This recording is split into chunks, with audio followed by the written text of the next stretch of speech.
Let your heart shine bright. Let us take you to what is right. Let your heart shine bright.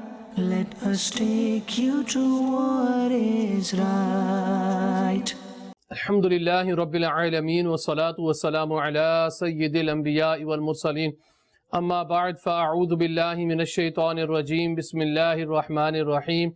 As-salatu wa salamu alayka ya Rasulallah. Salatu wassalamu alayka ya Rasulullah. Wa ala alika wa ashabika ya Habiballah. Wa ala alika wa ashabika ya Habiballah. As-salatu wa salamu alayka ya Nabiyyallah. Salatu wassalamu alayka ya Nabiyyallah. Wa ala alika wa ashabika ya Noorallah. Wa ala alika wa ashabika ya Noorallah. My Islam brothers and viewers of Madani Channel, welcome back to our beautiful program Tonight with Madani Channel. The topic of today is decline of values. You know, there was these moral thoughts and behaviors that people used to have.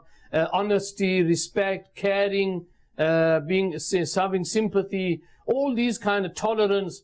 But nowadays you see in the society, all these things have been replaced with anger, rudeness, hatred, greed, lying, intolerance, carelessness. All these kind of things have come in.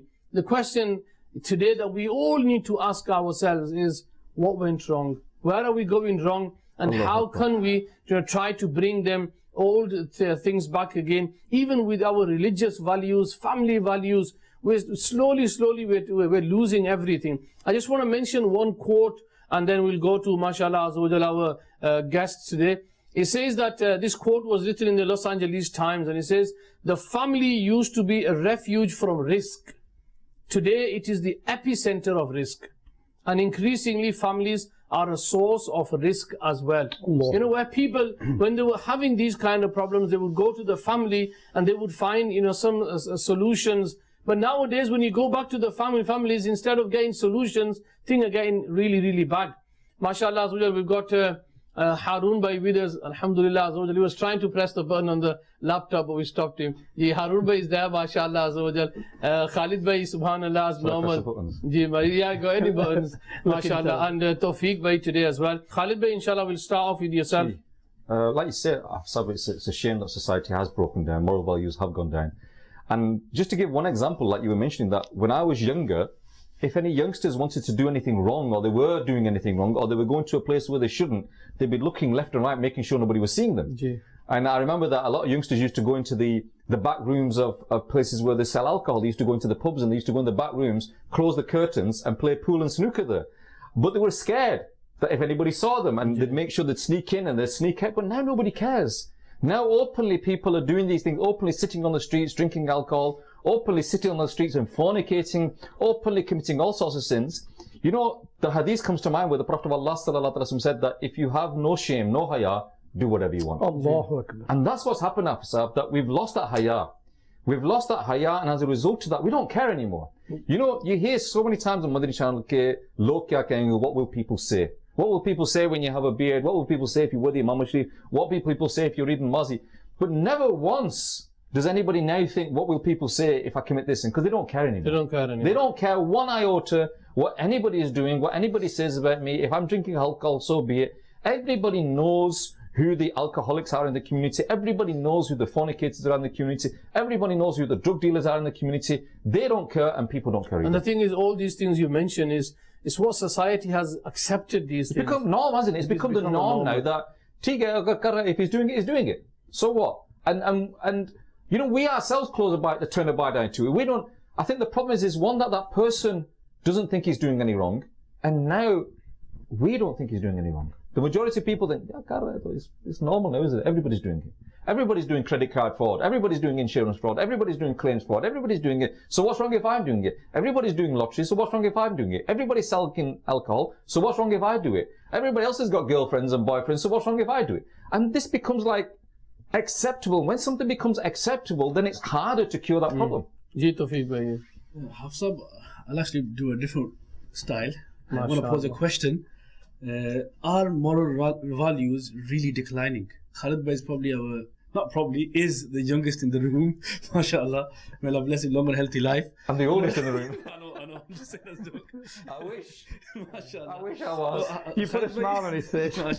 May Allah keep you They say smiling. making a Muslim happy is ibadat. MashaAllah, you made me happy today. Subhanallah. I'll pay you later. Well, Khalid bhai, you know, when you were young, your elders in the community, this is something what we see as well. They feel that the current generation, they are in decline in moral, in good values.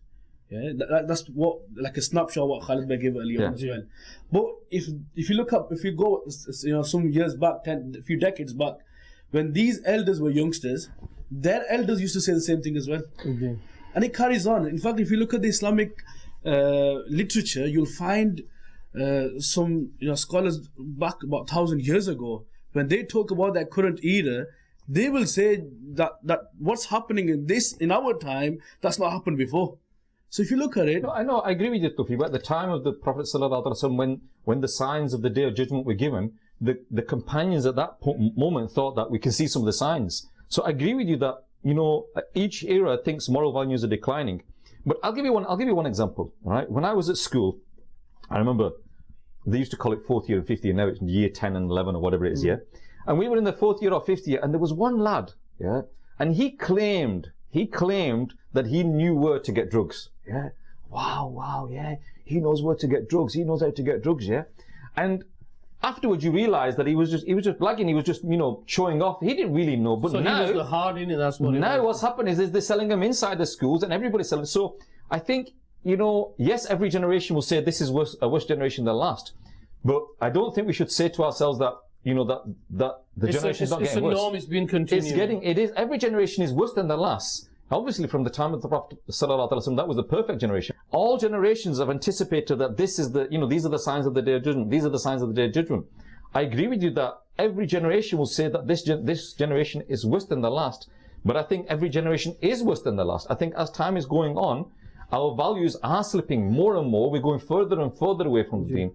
Yes. But if you look at it practically, that, you know, it's about the time. You know, at times there are people more religious in their life, and there are times that these people are less religious.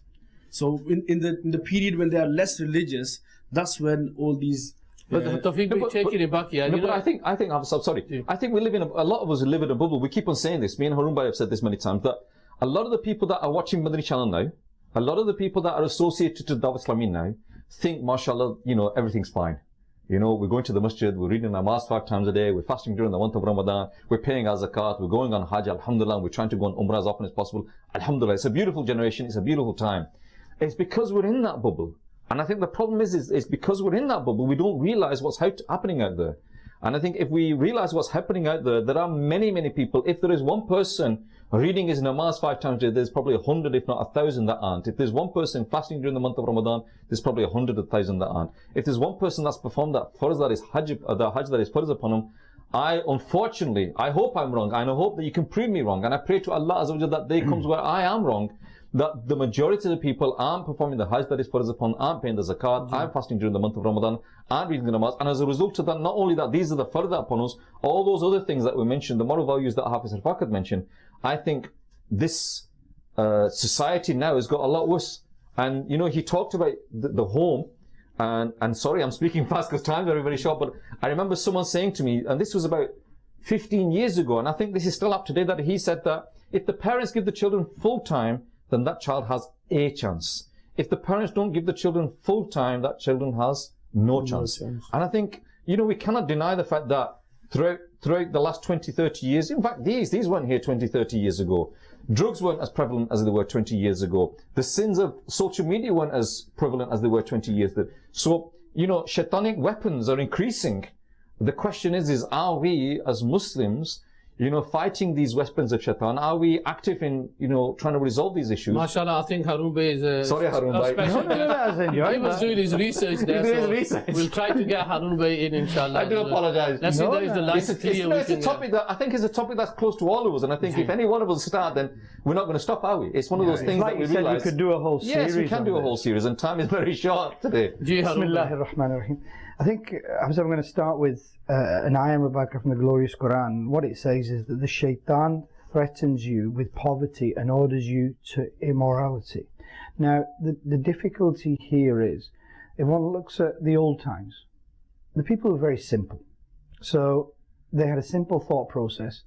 But what you've got to remember is this, that even those who wanted to do wrong didn't have the opportunities. So they didn't have, you had to go and commit sin. Gee. Now the sin comes to you. It comes to the confines of your house, to your bedroom. I mean, you can even order, like you say, drugs. No, you don't have to go anywhere. You can order them to come deliver it to your house. Yeah. Now, that has changed. And what that has done is this. A lot of people generally avoided sin because they didn't have the opportunity to do it. And now, because of technological advancement and technology, everything is made so easy that it is a lot easier to commit sins and do ghunaah. No, I'm not belittling the great morals of our pious predecessors. What you had is decency, haya that you mentioned. Gee. You had this brotherhood in people. Then you had honesty, respect for one another. And then, above all else, people cared for each other. Yeah, there was that love. Yeah. And gradually over time, all of that has disappeared. The haya has disappeared. And now, like you said, in the olden days, even if you were joking with your mates, if an elder walked past, you said, and you used to stand there, let them walk past, and you'd carry on having a banter. I can remember, we were with our friends, we used to go to high school, and he started smoking. And one day he saw this elder guy, and he literally had it in his hand, and he was there screaming, he burnt his hand. I was just going to say, they probably burned their hand, but they won't shoot it either. Harunbhai mentioned about care. I'll give you a modern example. Say on the street there's a fight going on, there's two lads, busting each other. The third person, rather than coming in between and stopping them, he'll get his phone out and make a video. Facebook Live. Yeah, and this is called a decline in moral values.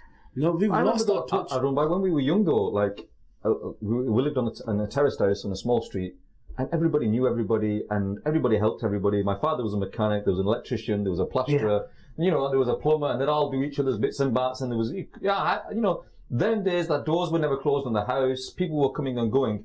And maybe I'm sounding like an old codger now, but the fact are that, when you look back, that love and care was there. Mm-hmm. Now, maybe in the West in particular, because we've got money, I don't need Harunbhai anymore, I don't need Hafiz Ab anymore, I don't care about him anymore, So maybe there was a bit of personal, greed that, I needed Harunbhai, I needed Hafiz Ab before.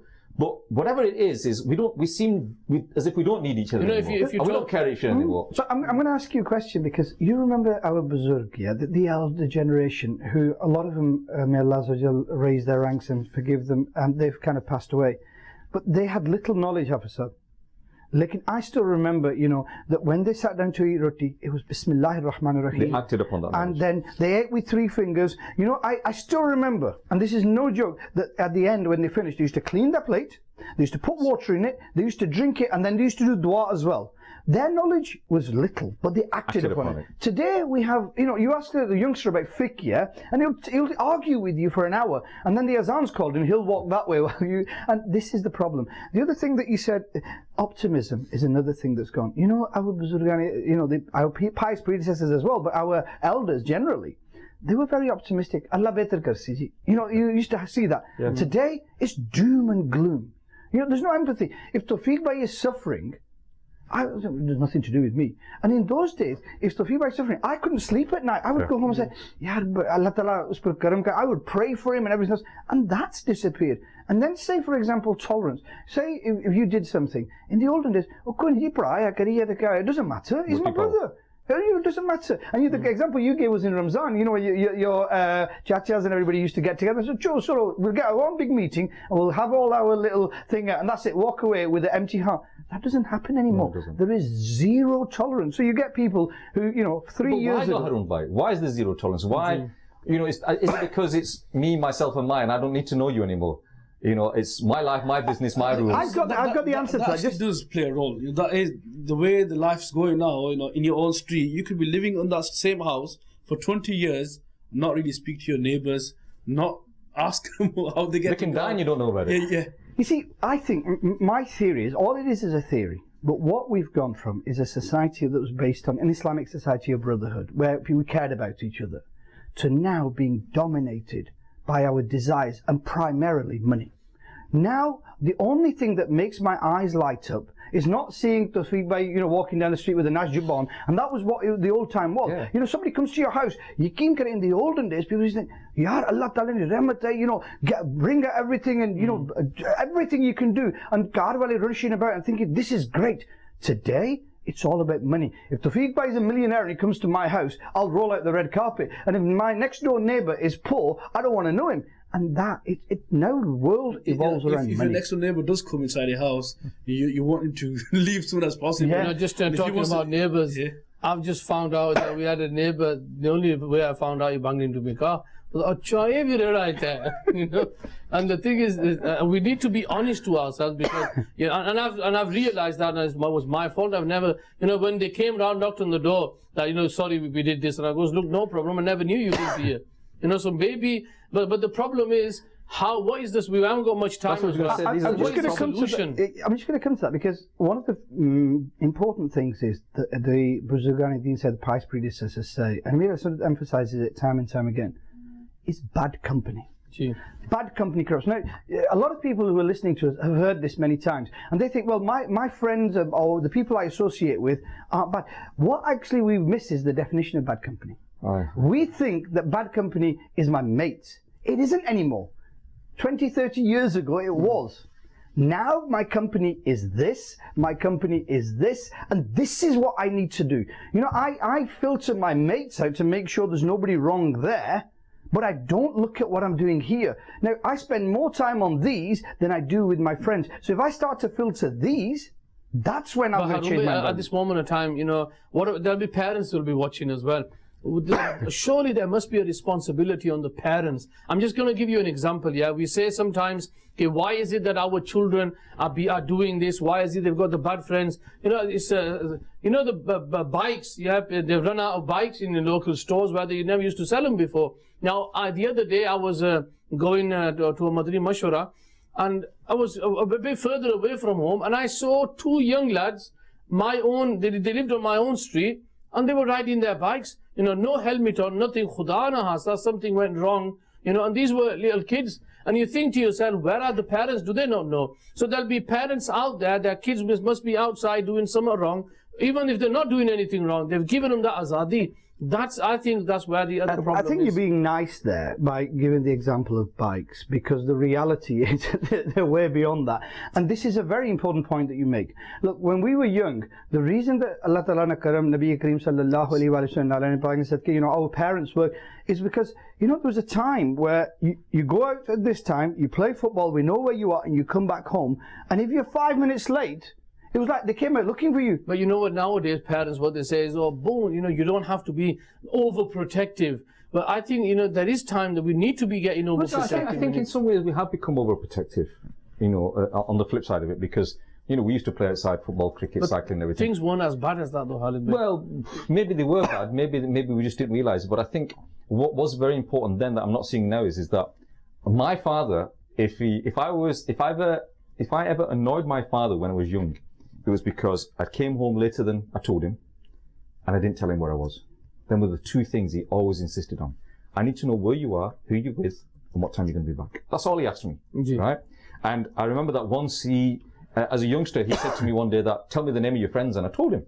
And then he says, tell me the names of the fathers of your friends, and I'm thinking, I don't know who they are, find out. And I thought, inside you have it a little bit. Well, I wasn't a bad kid, alhamdulillah. So inside me I'm thinking, why does my dad need to know the names of the fathers of my friends, It's my friends, But I went quiet.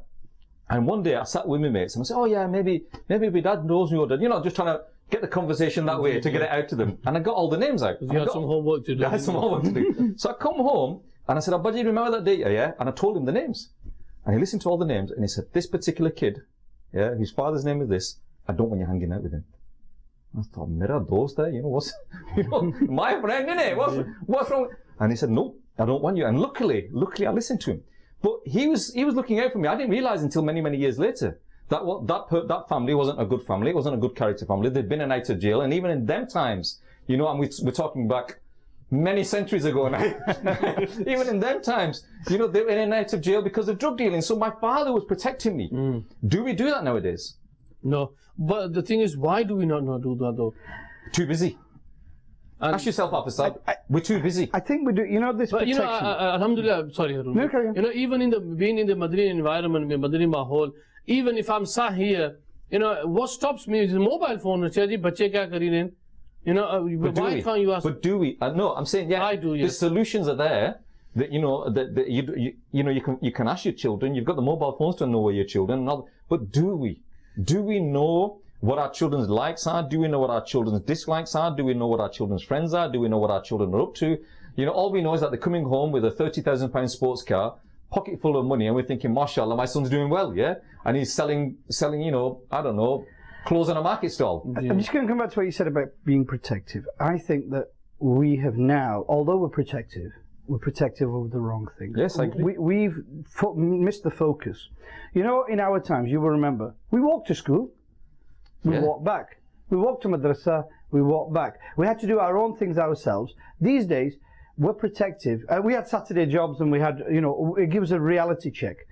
These days, we're protective in that my kid can't walk to school, I'll have to drop him off. Yeah, so we go out of our way, we drop him off, we pick him up, we do all of that, yeah?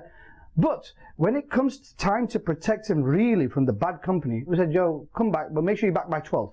Now, actually, in my mind, the real time to protect him wasn't 9 o'clock in the morning when you're dropping him to school. It's only half a mile away, but to go walk. It'll teach him a lesson. When they come back in the rain, it'll teach him a lesson. When they've got a Saturday job, you know, I've had parents who said, but why do you took you guys to come? You don't need to work. No, I'm here. You concentrate on your studies. Actually, if you'd let him do that Saturday job, trust me, when you're stacking shelves for £3 an hour, it makes you realise how important education is. But we've been overprotective in the wrong way, and that is backfiring. You need to be protective when you know your child's going into danger. If my child now is going to say going to play with Hafiz Sabson, I'll think, you know, Nick, but then he's going to learn something, yeah? But if my child is going out on the streets and getting into a car with, you know, people who I can see are not on the right path, and I turn a blind eye, that's where the problem is. But it's not only that as well, Harun. By that, we are protective. We make him stay in the home. Oh, bad on the claw. It's bad out there. And we give him one of these. We give him one of these. We give him a PC tablet. We don't have a clue what they're looking at, what they're watching at. You know, there was a time where we see, about, I don't know, maybe 8-10 years ago, we always just say, keep the computer in the living room, yeah? So that you know what they're watching, you know what they're looking at. Now, solution, we're coming up with ideas, alhamdulillah, but you know, the family value, religious values as well, you know, where, you know, people used to go to the masjid. I know Pakistan especially, you know, when you had a barat going and people were banging the doors, whenever they went through past a masjid or a mazar, what they used to do, close it. Nowadays they might be going through the masjid, but even then that was false, wasn't it? It's like, all right, we're in the front of masjid now, we'll respect it. But, you know, it's still committing sins. And even like during the month of Ramadan, you get these people, they wear a topi, they go to the masjid, and after Ramadan, they put the Quran on the top shelf, put the jubba out, and that's it. You know, it's that. I think what we need to do is, you know, for the viewers as well, and for ourselves as well, what is the solution? You know, alhamdulillah, we're talking about it. Solution, yeah. Should we not be talking about this at home as well? Solution, yeah, Allah dekh raha hai. Unless we have this mindset that Allah is watching us, and we're going to be held accountable for it. There's no other solution. There's a very beautiful post that our social department media sent out today was, Ya ayyuhal insan, ma gharraka bi rabbikal kareem. Oh man, what has deceived you from your Lord the most generous? You know, why are people running away from Allah Azza wa Jal? What is it that, you know, alhamdulillah, we all believe in Allah Azza wa Jal, but what is it that we're going further, and for that reason, we've got family problems, you know, issues related to your health, financial problems, so many problems are coming. But when you come towards the deen, inshallah, you'll see all these problems will go away. But what is the thing that, you know, we know where the shaitan is stopping people, but should we not be understanding? I think every year we talk about Eid al-Barna, don't drive your cars fast. But every Eid you hear, not this Eid, thank God, but every other Eid you hear someone so died in a car crash. I think what Khalid Bhai said was very, very important, very beautiful. That look, the weapons of the shaitan have increased, and you need to be aware of your enemy. Don't live in isolation. And then all the solutions to all our problems are in the glorious Quran. So I'm going to quote to you Surah Baqarah, verse 208. O you who have believed, enter into Islam completely. Islam mein pure dakhil. Don't just pick and choose. You know, like Khalid Bhai was saying that, you know, Ramzan comes and we like Islam, and when it suits us, we don't like Islam. You know, Allah Azza wa Jalla is the creator, and He is worthy of worship, and we have to worship Him, and it's an obligation upon us all year round. We have to read the Quran and implement its commands all year round.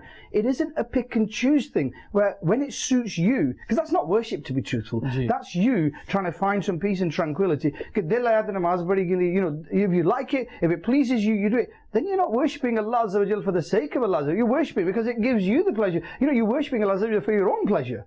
And so it's really down to this: enter into Islam completely and find true peace.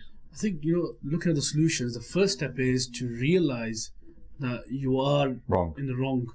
And that is a difficult part. Accept your fault. You know, at the moment, if you look at it, we're here talking, but even including our own lifestyle, you know, many things that we might be doing which we shouldn't be doing, but in life we don't really admit. And that is the first step, now, to realize if it's to do with upbringing of your children, if it's to do with respecting your elders, if it's to do with your Islamic lifestyle, whatever it is, you know, to admit that, you know, you've made a fault. Yeah, that is the first step. Because a lot of people in the bubble, they don't realize. I'll give you an example. You know, if in your own house, you know, if one of your child spills some tea, you know, what happens to us? We flip. We go crazy on the child.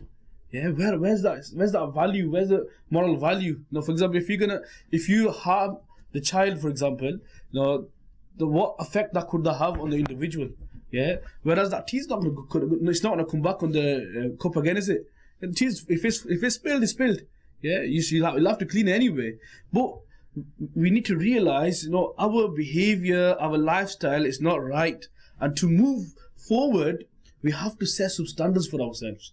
Yeah, and they're basic things. You know, we know them as well. We know what to do, what not to do. It's like saying, you know, you're trying to wake someone up who's already awakened. Yeah, and you know, generally people are aware, look, this is right, this is wrong.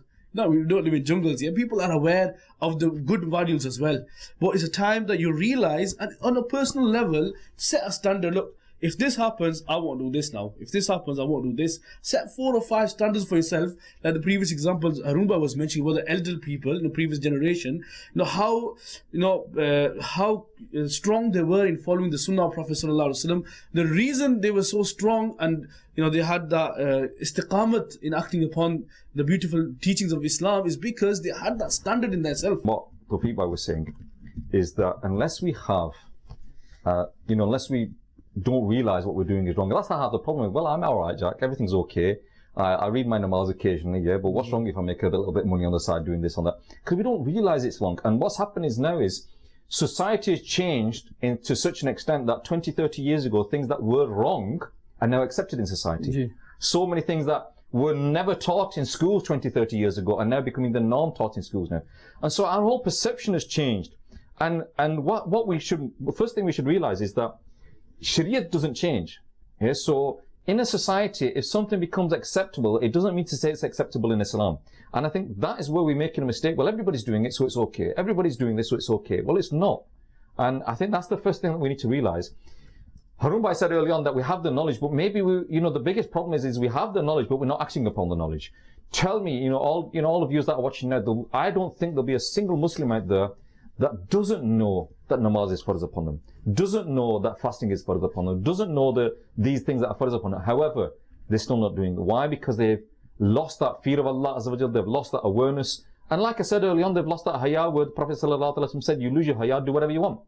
People have no haya. They do whatever we want. They don't care what is happening. They're not realizing that, we are going to be held accountable. In this dunya, I'm the best, I'm the strongest, I'm the fittest, I'm the wealthiest, I'm the most powerful. I can do whatever I want. Yeah, maybe you can. Maybe you can get away with it here. But a time will come where you will not be the strongest, you'll not be the fittest, you'll not be the wealthiest, whatever you've got in this dunya is going to be useless. And people need to realize that. And I think, I've mentioned it a few times before that the Prophet ﷺ said that if you were to put your finger in the ocean and look at your finger, the water that's on your finger is the dunya, and the water that's in the ocean is the akhirat. We're running after this and not running after that. Allah. We're committing all sorts of sins for this, not making any preparation for that. And we don't care. It's being short-sighted. It's very, very short-sighted. And I think what people should do, what my advice, that's just come to my mind now is at the moment you can't do it, you can't go to the hospitals, go and visit people that are sick in the hospitals and realize how lucky you are that Allah has blessed you with that health. But one thing you can do at the moment is go to the graveyards. Go to the graveyards, and don't just go to the graveyards and do dua. Go to the graveyards and look at the names on the graves and have a look at the ages. Yes, there's the 80-year-olds, there's the 90-year-olds, there's the 70-year-olds, but there's 30, the 20, the 50-year-olds. Ji, subhanallah, so we'll move into our next segment. But if you can talk about the topic, that's no problem. The segment, Harun Bhai, if you can start us off, please. Today we're going to be talking about one of the greatest scholars of history, mashallah, so in our Kareeb history, Ala Hazrat Imam Ahl Sunnat, radiyallahu ta'ala anhu. Ji, Harun Bhai. Bismillahir Rahmanir Rahim.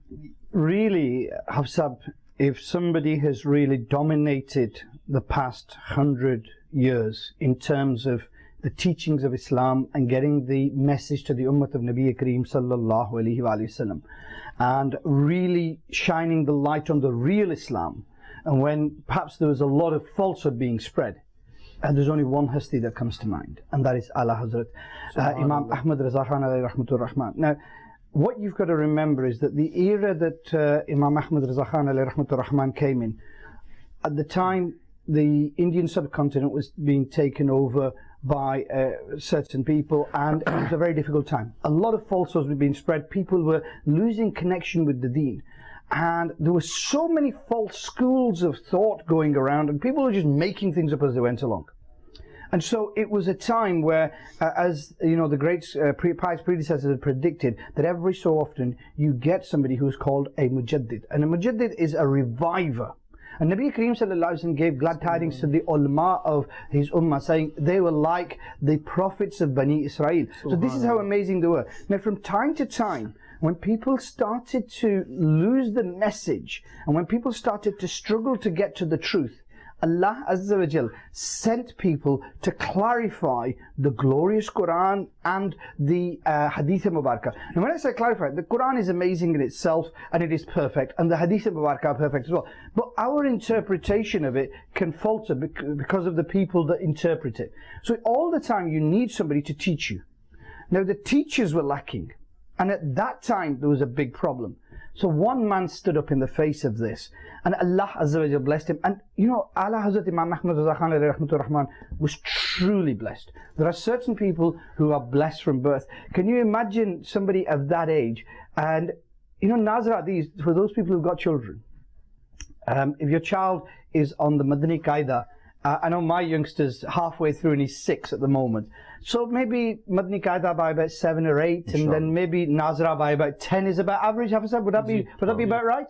Now, can you imagine the intellectual ability of a child who at the age of 4 finishes the Nazra of the Quran? Allahu Akbar. That's amazing. Absolutely amazing. And then not only that, you know, a 6-year-old, our 6-year-olds, yes, they can talk, but a lot of what they say, although it's clear speech, isn't very ordered and very, understandable. And it's not very bright. What can you say about a child who at the age of 6 delivers a speech which leaves the scholars of the time wondering, how is this possible? And the speech was for 2 hours as well. The speech was for 2 hours. And you know, the greatest Islamic scholars of the time and the thinkers of the era are saying, you know, how is this possible? A 6-year-old is delivering a speech on such a subject, and yet he's got everything perfect. The scholars couldn't fault it. And so this was how amazing it was. Now, one of the dreams that we have, and a lot of the scholars, even the Jamia students have, is to master the Arabic language, right?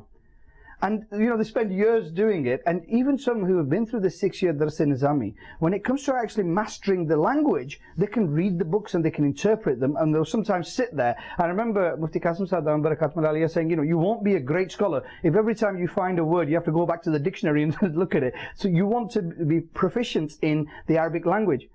And so a lot of these students, you know, 20s, 30s, they try and master the language.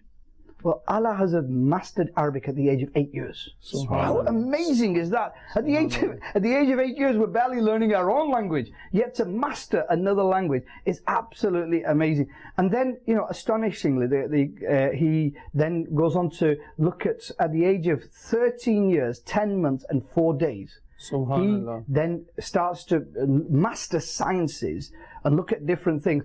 And then he writes a fatwa. And he writes a fatwa, and it goes to his father, Hazrat Naqi Ali Khan, who was the mufti at the time. And he reads it, and thinks, well, you know, how can a 14-year-old, what can a 14-year-old write or a 13-year-old write, and how accurate can it be? But so impressive was the fatwa that he gave him the office of iftar to deliver fatwas, which remained with him for the rest of his life. And another a great inspiring part of this story is that how can someone not go to our traditional schools but only read madrasa, but he became one of the greatest mathematicians of his time? And the scholars, they mention, because it was the love of the knowledge of deen that gave barakah to Allah Hazrat. And I know of a few people that, you know, have not been to the traditional schools, but they've been in the madrasa. They're great scholars, but alhamdulillah, they've got degrees of this world as well. So the reason is that try to, you know, if you talk to someone, when they talk about even work, अच्छा कम करने हो जी करने आपको था मस्जिद हैं कम मैंने गल कीती है. People don't think this is work, or people don't think this is education. Yeah. You see, the thing with Allah Hazrat was, he had such an amazing gift from Allah Azza wa Jalla. And this wasn't just an intellectual ability. This is what, when you read up about Allah Hazrat, it wasn't just that he had a photographic memory and he could churn off things. You know, when people came to him for like complex religious problems, a lot of people will say, well, I'll go and do the research and I'll come back to you. Yeah. Allah Hazrat used to just sit there and say, if you go to Flan book, and he knew thousands of books, go to this book, go to this page, look on the left side, 5 lines down, you'll find the answer there. And you've got these scholars of the time, I'm not talking about lay people, I'm talking about scholars of the time, absolutely mesmerized. Now, I read that and I thought, well, he must have had a photographic memory. But then if you say, okay, he's got a photographic memory, it doesn't explain these achievements in childhood where a 4-year-old is memorizing the Quran. So it led me to the conclusion that this has to be a wali of Allah Azza wa Jal, because these abilities are just so profound that they're inexplicable otherwise. So the ulama, they give you a title, ilm al-ladunni, you know, the sacred knowledge that was given to him. I think one thing that, you know, mashallah, you're talking about his knowledge then, his ability that he had, and he knew the names of 6,500 sahabas off by heart, and so on and so on.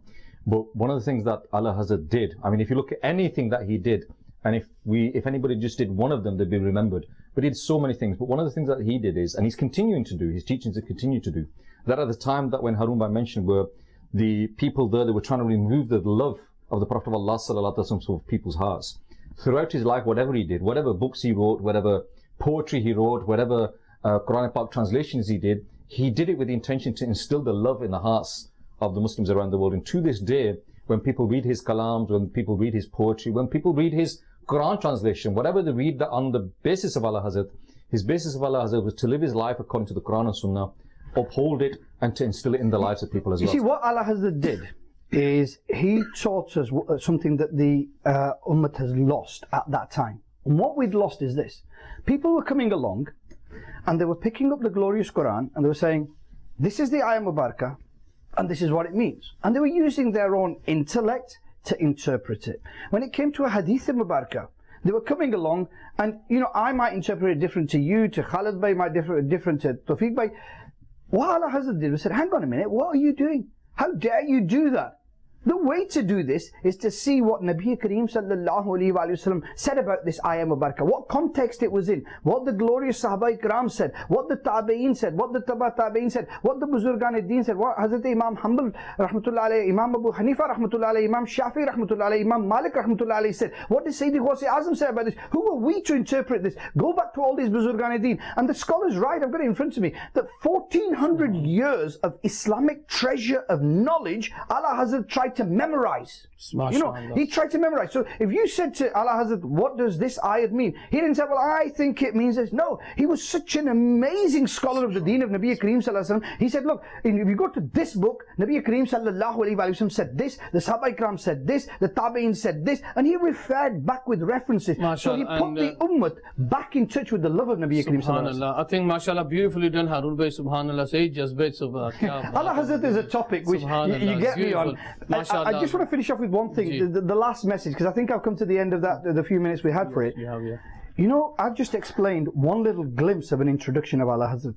You know, if you look at the life and the biography, When it came to sciences, Ala Hazrat mastered them. When it came to poetry, Ala Hazrat was a master. When it came to the translation of the glorious Quran, people are still mesmerized by his translation.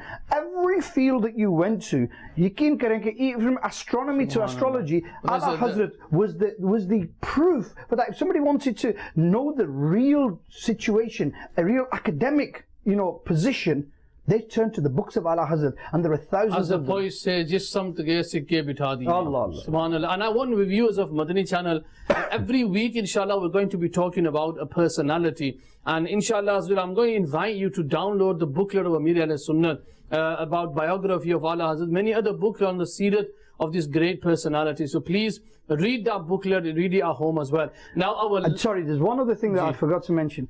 If you are ever in doubt, and this is very, very important, this is what Dawat Islami is all about. The essence of Dawat Islami and Amir al-Sunnah's hard work over the many decades. If you're ever in doubt about anything, just find out what Ala Hazrat Imam Ahmad Raza Khan said about the particular topic and stick to that. You can never go wrong. Never. I had to say that. Zabardast, kya baat hai Madini ni, kya baat hai Bareili ni. Subhanallah. Allah Ta'ala give you barakat. Jazakallah khairah for watching. Keep watching Madani Channel. Sallu ala al-Habib. Sallallahu ala Muhammad sadqa ya Rasul. Let your heart shine bright. Let us take you to what is right.